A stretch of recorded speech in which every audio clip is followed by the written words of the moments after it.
Dali concurseiro, dali concurseira, sejam todos bem-vindos, sejam todas bem-vindas. Por aqui, professor Cláudio Feitosa, Direito Administrativo já na tela e na tela também, resumão esquematizado da Lei 9784/99, isso mesmo, RESC, resumão esquematizado da Lei de Processo Administrativo. Você pediu? Está na tela. E veja só, essa é uma lei importante por si só, ou seja, questões puras só sobre a Lei de Processo Administrativo. Isso também é muito importante porque tem relações com outras matérias do direito administrativo.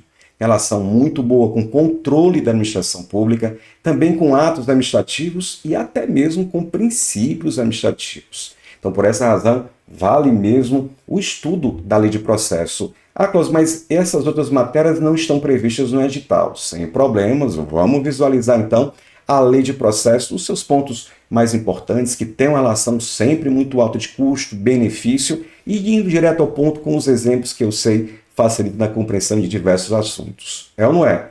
Agora veja só, eu tenho ouvido alguns relatos de alunos que, ao estudar a Lei de Processo, relatam um estudo fragmentado, como se os assuntos ali previstos não tivessem relações com os outros, com o andamento de um processo administrativo.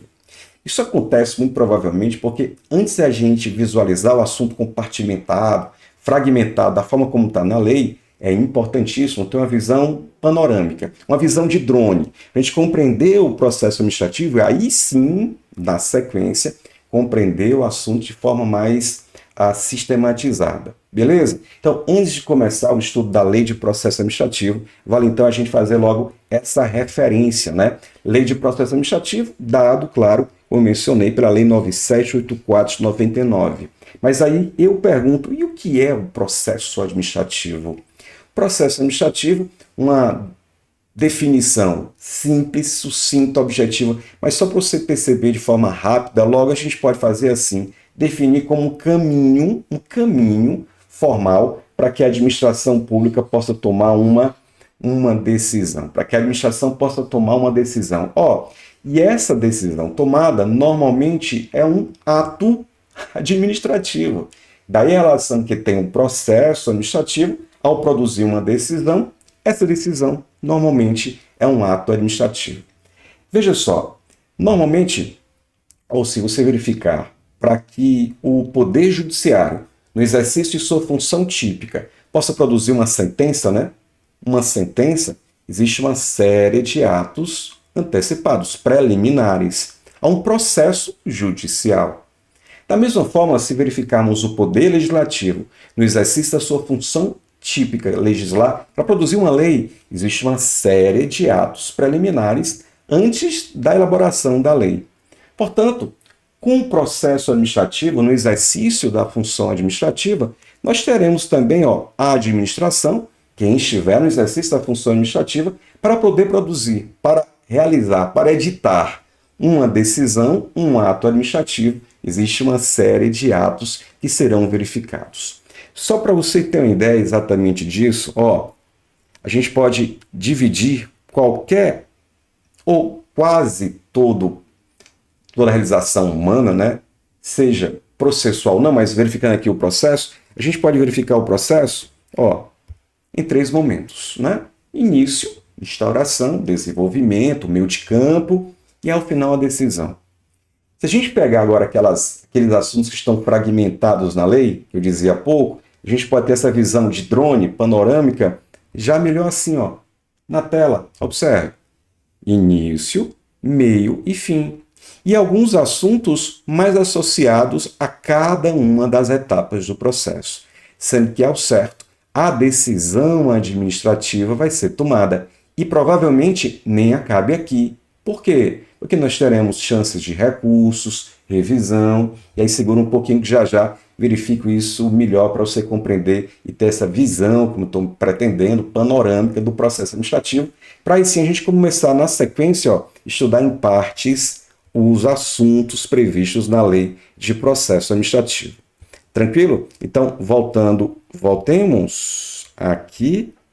A Lei de Processo Administrativo, ela estabelece, então, o caminho para que a administração pública possa tomar uma decisão administrativa. E aí, veja, Se a administração pública não tivesse ou tivesse que caminhar aleatoriamente, ou seja, se a administração pública tivesse que cada uma delas escolher os meios para tomar uma decisão, isso faria com que ela, primeiro, não respeitasse os direitos dos administrados, claro, porque se imagine, cada repartição para produzir uma decisão tomasse um caminho que achasse mais conveniente, bem lá pelas tantas, ia atropelar os direitos dos administrados.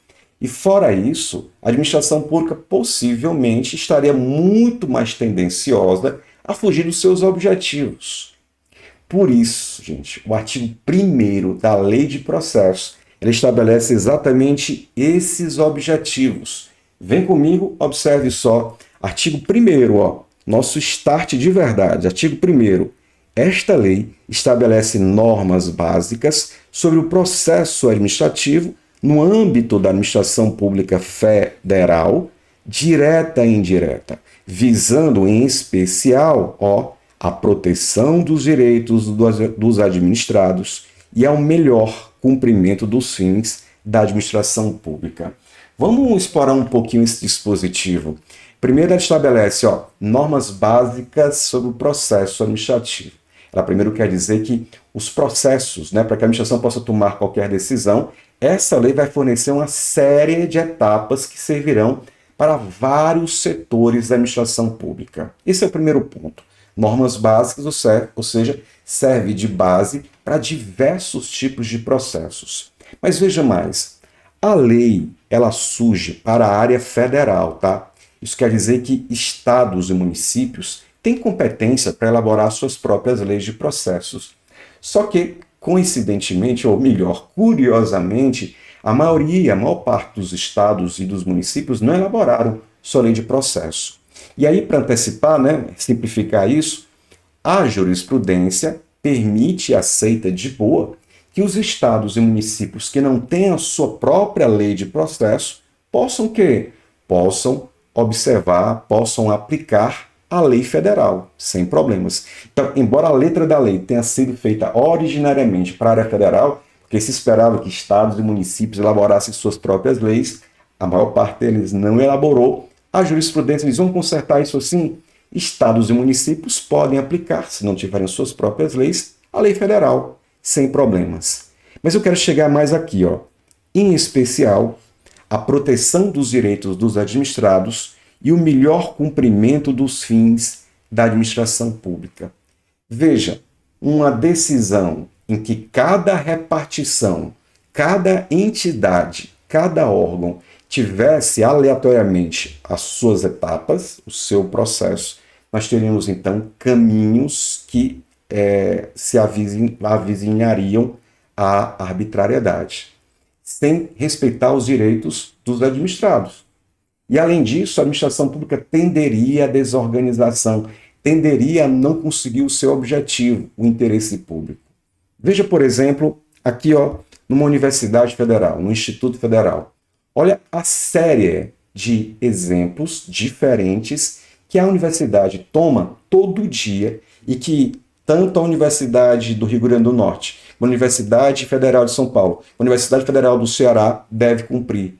Além disso, os outros institutos federais também, todas as instituições federais de ensino. Então, seja no trancamento de disciplina, seja no aproveitamento que o aluno pede, seja na remoção que um professor da universidade solicita, seja num recurso contra a reprovação em uma disciplina. Isso acontece todo dia. E para que a administração pública possa tomar essas decisões previstas nas suas leis, precisa cumprir aqui o que? O processo administrativo. Por isso que a lei diz, tragam normas básicas para que respeitem os direitos dos administrados e que a administração cumpra os seus objetivos. Veja, gente, que antes de 99, em que não havia essa legislação, a administração pública ela tendenciava a cada um a decidir do seu jeito, sem cumprir exatamente os fins da administração pública. Então, por exemplo, se alguém entrasse com um requerimento sobre algo, de determinado assunto, a administração pública poderia decidir quando desejasse e quando decidisse, sem justificar. Com as normas básicas que essa lei oferece, todas essas decisões, todas essas decisões deverão acontecer, deverão ser justificadas, respeitando uma série de princípios e, antes da decisão, uma série de etapas a serem cumpridas. Ah, Cláudio, mas você está falando só nas universidades federais. Não, gente, lembra só, para todas as instituições e entidades no exercício da função administrativa. Vamos sair aqui do âmbito da educação. Vou pegar aqui, por exemplo, uma entidade do meio ambiente, completamente diferente, mas com a série de suas próprias atribuições, e para que possa realizá-las, não nasce a decisão do nada. Existe o que antes? Existe uma série de atos até a administração pública ter as decisões respectivas, como, por exemplo, um processo para julgar um auto de infração, um pedido de licença ambiental, um prazo para a decisão de processos, além de uma série de outras manifestações. Beleza? Então, você já sabe que a lei de processo nos fornece uma série de normas básicas, respeitando, em especial, os direitos dos administrados, de ter uma decisão justa, razoável, e para que a decisão possa ser justa e razoável, uma série de atos que serão respeitados, e para que a administração pública consiga cumprir os seus fins. Tudo certo? Tranquilo? E aí, você diria o seguinte, mas Clóvis, uma perguntinha. Existem alguns desses processos que têm leis específicas. Existem algumas dessas decisões que já têm uma lei específica de como ela vai ser emitida. Por exemplo, se a gente falar de uma demissão de um servidor federal, você lembra de que processo? Você lembra do processo previsto na Lei 8.112. Tá, o processo previsto na Lei 8.112 que permite a aplicação de sanção, como a demissão, é o chamado de PAD. Aí eu pergunto, nesses processos que já têm leis específicas, o que é que eu faço com a lei de processo administrativo? O que é que eu faço? Aí, a lei de processo, lá no finalzinho, já conhecemos o primeiro artigo, agora lá no finalzinho, no penúltimo artigo, a lei nos fornece a resposta. Artigo 69. Os processos administrativos, específicos, olha aí, continuarão reger-se por lei própria. E a lei de processo? Aplicando-lhes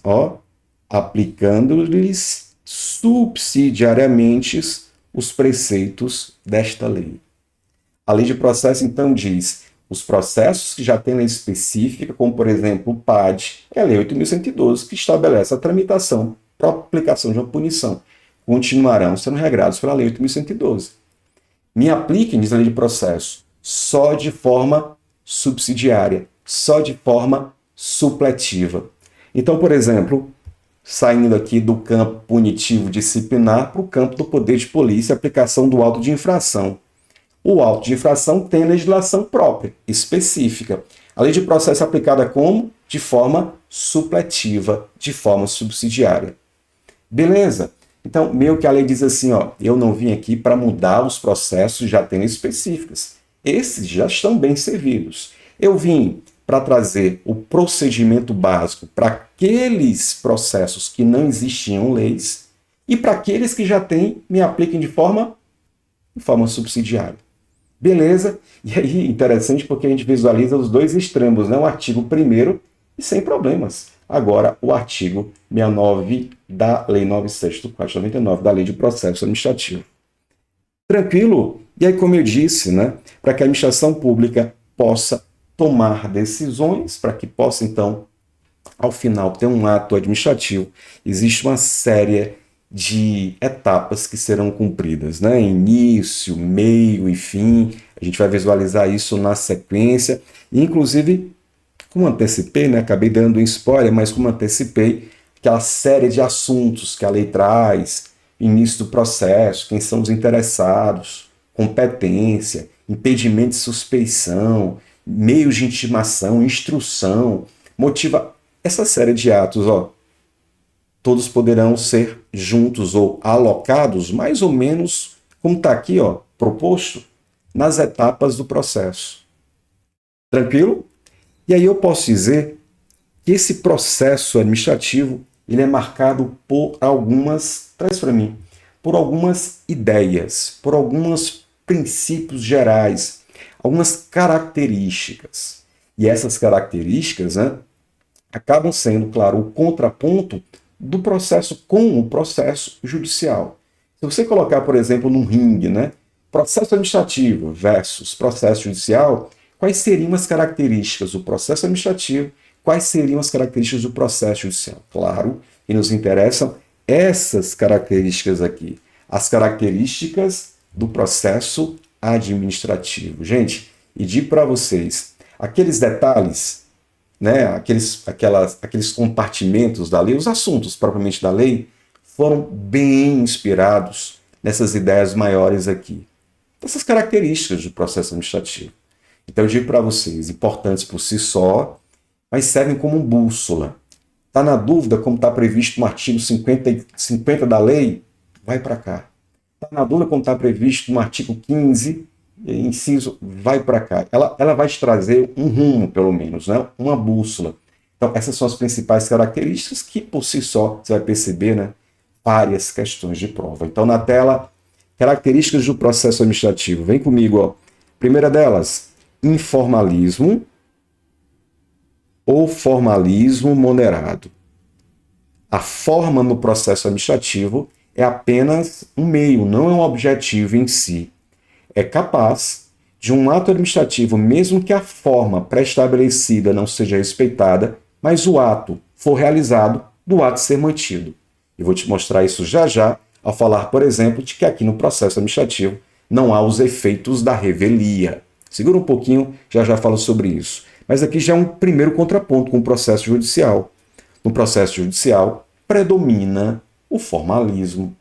No processo judicial, predomina a necessidade de advogado. E aqui, a dispensa de advogado. Aqui, a dispensa de advogado. Ó, segunda característica, dispensa de advogado. Tranquilo? Essa é uma característica geral, claro, que pode ter exceções, se houver previsão expressa na lei, mas essa é a ideia geral. Vamos mais, vamos para cá, ó. Processo administrativo, característica, impulso oficial ou oficialidade.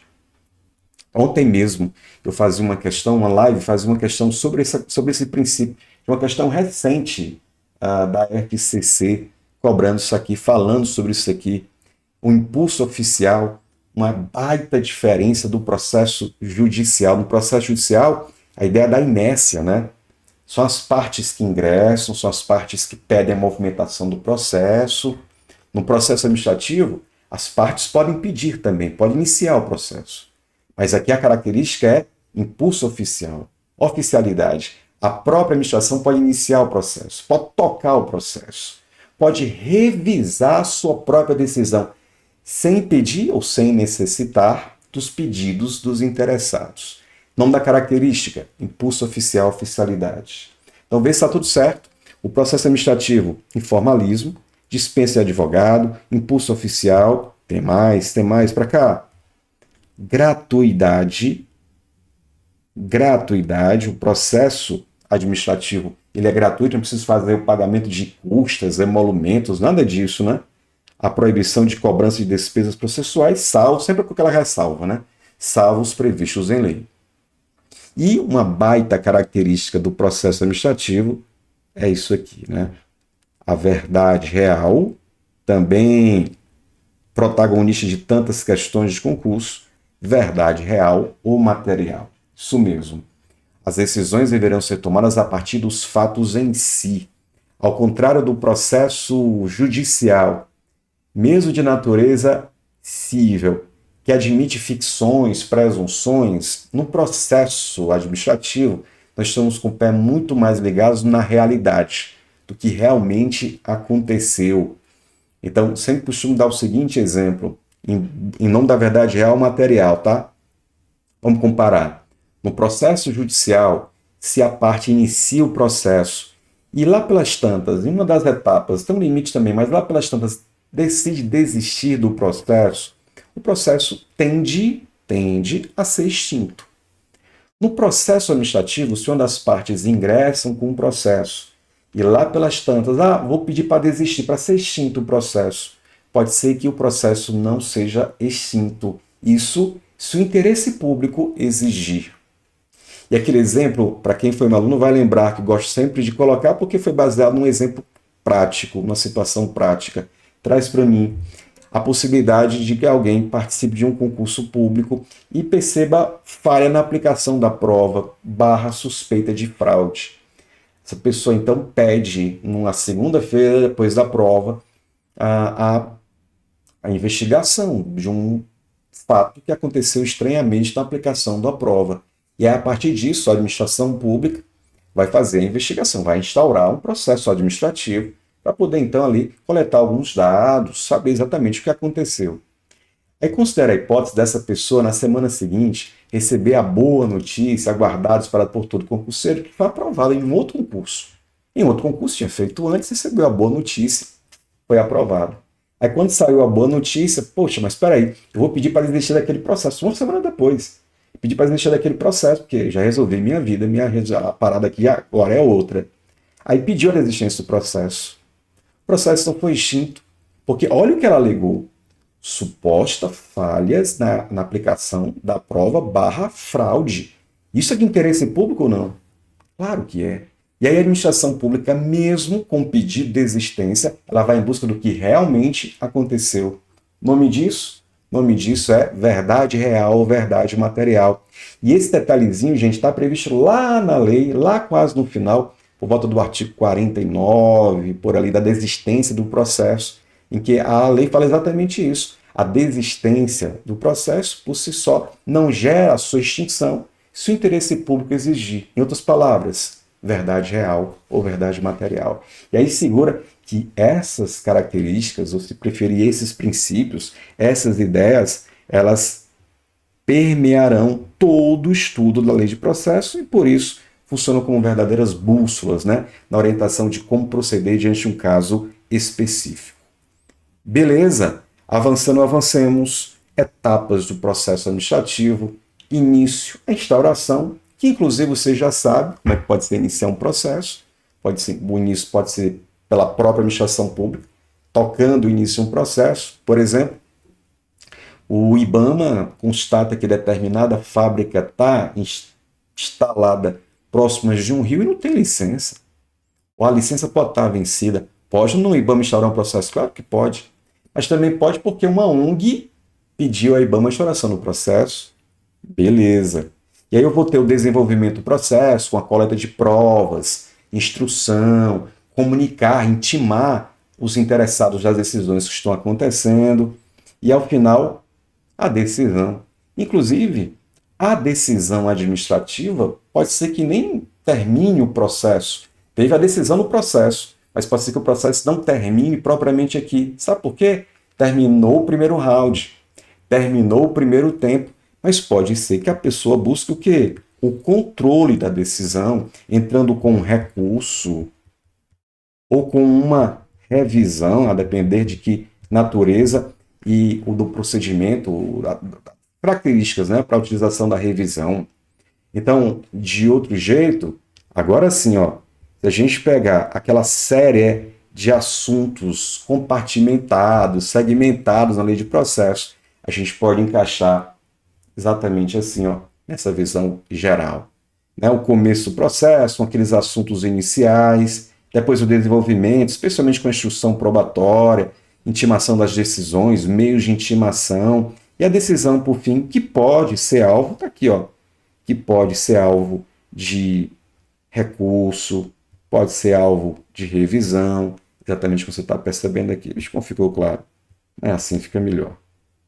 Joia? A partir de agora, a gente vai começar a visualizar essa série de assuntos, né? Os assuntos mais importantes na lei de processo administrativo. Só que repare um detalhe. Existem alguns assuntos que eles estão presentes em todos os momentos. Existem alguns assuntos que são mais ou menos assim, onipresentes. São presentes em todas as etapas do processo, como, por exemplo, a necessidade de observância, de obediência de princípios administrativos. Isso mesmo, princípios. E a lei foi fértil em trazer uma quantidade generosa de princípios expressos. 11 princípios expressos. Vale, Clóvis, não é só o LIMP, não, que nada, Major. Ó, para você lembrar dos 11 princípios expressos no artigo 2º da Lei de Processos, vale o mnemônico fácil ser MPM. Pronto, com ele você memoriza melhor, tem um rendimento melhor de memorização, porque você vai lembrar exatamente, ó, dos 11 princípios administrativos. 11 princípios administrativos expressos no artigo 2º, comecinho, então, da LPA. Só que tem um detalhe. Esse artigo 2º caput. Se você dá uma olhadinha logo abaixo, no parágrafo único, você vai perceber um tal de critérios. Critérios previstos na lei. E, gente, esses critérios, curioso isso, esses critérios são uma espécie, acabam sendo espécies de mini conceitos dos princípios, ou de alguns desses princípios. Então depois vale verificar isso, tá? Dá uma olhadinha nos critérios, você vai perceber a atuação conforme a lei e o direito. Isso é um critério. Mas espera aí, atuação conforme a lei e o direito, isso não é a legalidade? É sim. E há uma possibilidade de relação desses conceitos com uma boa parte desses princípios. Lá pelas tantas, a indicação dos fatos e dos fundamentos jurídicos que levaram à decisão. Vem cá, isso aí é o conceito de quem? O conceito da motivação, que também a gente vai falar mais na sequência, tá? Então tem assuntos que você vai encontrar em todo o processo administrativo, como, por exemplo, a necessidade de respeito dos princípios, claro, dos critérios também. É verdade também que alguns assuntos, como direitos e deveres, estarão presentes em todo o processo. É o que a lei vai fazer na sequência, gente, no artigo 3º e no artigo 4º. Vai apresentar quais são os direitos das pessoas que participam do processo, dos administrados, dos interessados, e também vai oferecer aqui algumas vedações. As principais proibições, né? Então, direitos dos administrados. Vê se isso não deve acontecer em todo o processo. Ó, direito, ser tratado com respeito pelas autoridades e servidores. Claro, isso não é só no início, não é só no meio, é durante todo o processo. E se tiver recurso também, claro, aqui, ó. Como também é dever do administrado, ó, proceder com lealdade, urbanidade e boa-fé. Claro, dever do administrado em todas as etapas do processo. Bom, essa é uma leitura e compreensão, acredito que seja tranquila, que vale você depois dar uma visualizada, né? Todos os assuntos aqui, nosso objetivo é o resumo esquematizado, passar por esses pontos para que aí sim você perceba uma conexão entre os assuntos e tenha uma facilidade de memorizar. A gente memoriza melhor o que compreende. Então, parte dos direitos administrados, dos deveres, lá depois uma lida mais pausada, mas é tranquilo de ser compreendido. Como também é o início do processo quando é feito pelos interessados. Porque você já sabe que o processo administrativo ele pode ser iniciado de ofício, a própria universidade, o próprio INSS, o próprio IBAMA, o próprio Instituto Chico Mendes, o próprio INCRA iniciando seus processos. Mas isso não impede a possibilidade dos interessados também. E quem são, gente, os interessados? E aí a tabelinha vai trazer isso para a gente. E é possível, a lei não faz isso, mas a doutrina, né, faz para facilitar o estudo. É possível dividir os interessados em dois grupos. Interessados comuns, interessados prioritários. Vem comigo na tela, ó. Interessados comuns. Você vai entender por que o outro é chamado de prioritário. Primeiro, então, interessados comuns são legitimados como interessados no processo administrativo. A lei fala assim, ó, inciso 1, inciso 2. Pessoas físicas ou jurídicas que iniciem como titulares de direitos. Sim, você, eu, pessoas físicas, ou uma pessoa jurídica, pode iniciar um processo com titular de um direito que você quer, evidentemente, exercê-lo. Mas pode ser que você não inicie o processo, mas a decisão desse processo pode te afetar em algum momento. E aí você pede para participar do processo. Tranquilo.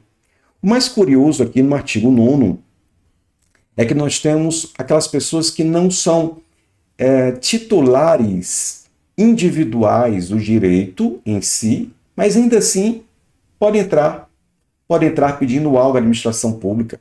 Nós estamos falando daqueles direitos chamados direitos coletivos e direitos difusos, em que nesses casos o direito não pertence a uma só pessoa, mas a vários ao mesmo tempo. E aí por isso é permitido que as organizações, as associações possam, em relação aos interesses coletivos, e que as pessoas e as associações legalmente constituídas quanto aos interesses difusos. Após já li esse dispositivo, nunca entendi. Veja, por exemplo, a situação da empresa, da fábrica instalada próxima de um rio. E aí não foi você, não, nem eu que pediu para o IBAMA para que investigasse aquilo.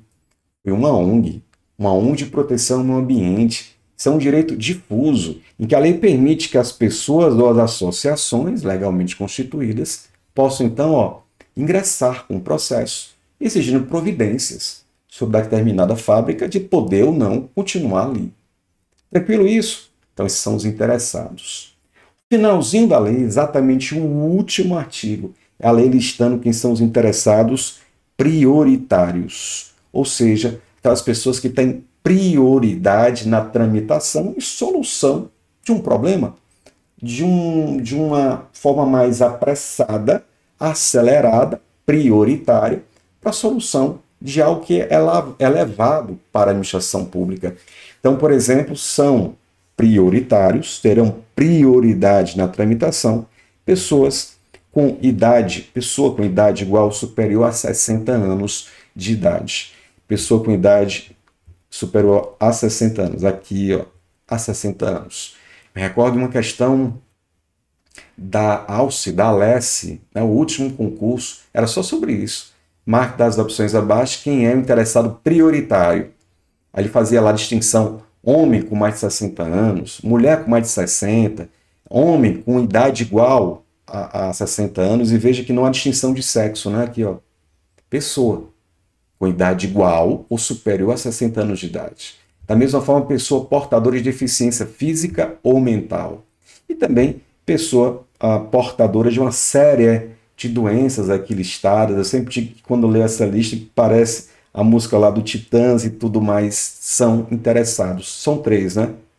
Três interessados prioritários. Prioridade na tramitação do processo. Beleza? Tranquilo? E aí, veja só, traz para mim. Você já sabe que o processo administrativo ele pode ser visto dessa maneira mais panorâmica e agora a gente está começando a visualizar o assunto com seus compartimentos. E há uma relação entre eles, porque aqui é uma marcha para uma decisão, né? E é um caminho para que a administração possa tomar uma decisão. E já falamos de como características gerais do processo, falamos também de princípios, direitos e deveres dos administrados, quem pode começar o processo. Falamos também quem são os interessados, inclusive quem são os prioritários nas decisões, e tudo isso só faz sentido se a administração em que for levado esse assunto, por exemplo, ela tiver atribuição para decidir. Claro, né? Porque já pensou se um aluno de um instituto federal ele deseja a mudança, trancamento de um curso, ele não vai pedir em uma outra instituição federal de ensino, a não ser aquela em que ele está matriculado. Da mesma forma, alguém que busca algum assunto da Previdência Social não vai fazer esse pedido em uma outra repartição que não seja, possivelmente, o INSS. Por isso que a lei fala da competência. E o que é competência? É atribuição para fazer. Mas mais simplesmente do que conceituar a atribuição das repartições, porque as repartições em si, né, as competências em si das repartições, as leis que criam, que as desconcentram, descentralizam, assim faz. O que a lei de processo vai fazer é como essas decisões ou essas atribuições dentro dessas entidades podem seguir. Por isso que ela fala, avançando no assunto, artigo 11, ela fala da competência. E aí vale o registro, na tela. Artigo 11 diz que a competência ela é irrenunciável e se exerce pelos órgãos administrativos a que foi atribuída como própria, cada setor com suas próprias atribuições. Agora, ela admite delegação e avocação. E eu não tenho dúvidas que, pelo menos até aqui, acaba sendo o compartimento, o segmento do encontro de hoje, desse RESC mais importante. O que, Clóvis? Delegação e avocação. Mais delegação até do que avocação, até porque a avocação basicamente é só um artigo. E o que é, gente, a delegação? Delegação é o compartilhamento de uma atribuição. Sabe aquele agente, aquele órgão que realizava ontem atribuições específicas, você foi lá, foi naquele órgão que você foi atendido? Pois é possível, para melhorar, inclusive, o cumprimento dos fins da administração pública, e aquela atribuição daquele agente, daquele órgão, possa ser compartimentada ou compartilhada, fica melhor, compartilhada com outro órgão, com outro agente. Isso é a delegação. A delegação, inclusive, na lei de processo, pode ser vista de duas formas. A delegação é o compartilhamento de atribuições, ela pode ser vertical, quando então um superior hierárquico delega atribuições a um subordinado, ou pode ser, gente, de agentes ou órgãos que não tenham nenhuma relação de subordinação. E isso também pode acontecer. É a chamada delegação horizontal. Então, a delegação ela pode ser entre pessoas que estão subordinadas entre si e pode também ser entre pessoas que não estão subordinadas entre si. Tranquilo? E aí digo mais. Existem, entretanto, alguns assuntos que não podem ser delegados nem verticalmente, nem horizontalmente. Esses assuntos são 3, e aí vale sempre a cenoura da chupita na tela. 3 assuntos para você lembrar que não podem ser delegados. Demais, hein, gente? Impressionante a quantidade de assuntos em que fala dos atos indelegáveis. Atos indelegáveis. E a lei menciona 3 atos indelegáveis. Competência exclusiva. Competência exclusiva de uma determinada autoridade. Se é exclusiva, meu amigo, cabe a você. Você não pode delegar, não. Elaboração de atos normativos. Esses atos normativos normalmente atingem várias pessoas a um só tempo. É muita responsabilidade, né? Não pode delegar. E também a decisão de recursos administrativos. Porque se o agente subordinado tomou uma decisão e essa decisão me afetou, eu quero recorrer. Aí eu recorro para quem? Recorro para o chefe dele, digamos. Aí quando o processo chega aqui, o chefe quer delegar, então não faz efeito, não faz sentido existir recurso. Não posso delegar decisão de RA, de recursos administrativos.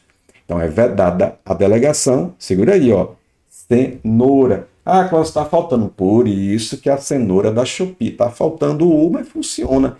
E vale cenoura para lembrar dos atos indelegáveis. Então, dizer que a competência é renunciável, salvo os casos de delegação, pode acontecer, salvo, né? Esses assuntos não podem ser delegados. E a avocação, que é o movimento contrário da delegação. Algo que caberia a um subordinado, o superior está fazendo o quê? Deixa que eu faço. E a avocação só pode ser nesse sentido. A avocação exige necessariamente o quê? Hierarquia. Não há avocação na lei de processo administrativo sem relação de hierarquia. A delegação, lembrando, pode ser entre superior e subordinado, chamada de delegação vertical, e pode ser entre pessoas ou órgãos sem relação alguma. Já a avocação não, sempre há uma relação de hierarquia. Por isso que somente pode ser o quê? Vertical. Beleza, pronto. Para fechar, então, o take, traz para mim. É preciso, então, que o órgão ou entidade tenha a competência para produzir os seus atos e a lei permite, para melhor cumprimento dos seus objetivos, delegação e avocação. Agora, veja só. Não basta ser competente, ter atribuição. É preciso que também seja impessoal. Segura um pouquinho, porque já já volto com a segunda parte, a gente falar de impedimento e suspeição. Mas antes, não é possível que você vai dar aí o pause ou de finalizar sem dar aquele joinha.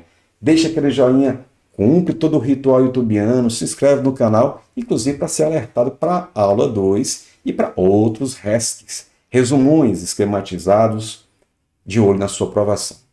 Volto já já.